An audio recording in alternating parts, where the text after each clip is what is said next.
Ридзерде Қазақстан халықтарының тілдер күнін мерекелеу қарсаңында өткен тілдер шеруі қорытындысы бойынша тіл сайыстарының жеңімпаздарының және көп тілділікті белсенді насихаттап жүргендердің марапатталуы өтті. Қазақстан халықтарының тілдер күнін мерекелеу қарсаңында тілдерді оқыту орталығымен биыл тұңғыш рет Ридзердің мемлекеттік, орыс және ағылшын тілдерін дамытуға және өзге ұлт өкілдері арасында қазақ тілін танымал етуге үлестерін қосып жүрген тұрғындары санынан жеңімпаз анықталды. Лингва тұлға 2021 номинациясының жеңімпазы нөмірі 3 орта мектебінің қазақ тілі және әдебиеті мұғалімі Шолпан Казиева атанды.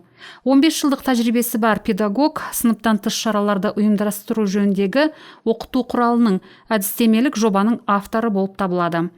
Оның кейбір оқушылары қазақ тілін еркін меңгереді. Онан тыс Шолпан Дәлелхановна қалада тіл заңының орындалуын бақылайтын волонтерлық топтың белсенді мүшесі.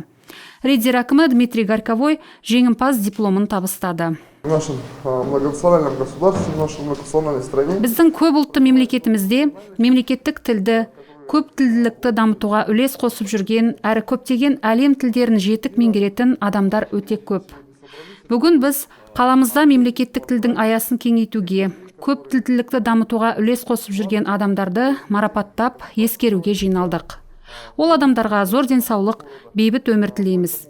Мәдениет сарайы негізінде қызмет етіп жатқан этномәдени бірлестіктер бар. Олардың осы бағыттағы жұмыстарына сәттілік тілейміз.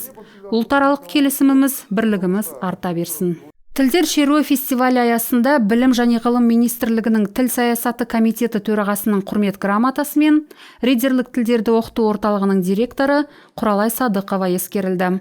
Сонымен бірге қала басшысы мен мемлекеттік тілдің қолдану аясын кеңейту әрі көп тілділікті насихаттау үшін, ұлтаралық келісім мен қоғамдағы тұрақтылықты нығайту үшін грамоталар табысталды. Біздің өңірде 100-ден астам ұлт өкілдері тұрады. Тілдер шеруі аясында өткізілетін шаралар осы ұлттардың тілі мен мәдениетін сақтауға, мемлекеттік тілдің қолданылу аясын кеңейтуге негіз салады. Қазақстан президенті Қасым-Жомарт Тоқаев халыққа өз жолдауында ескергендей, өз келешегін біздің елімізбен байланыстыратын әр азамат бүкіл күш-жігерін мемлекеттік тілді білуге жұмсауы тиіс. Бұл нағыз патриотизмнің белгілерінің бірі.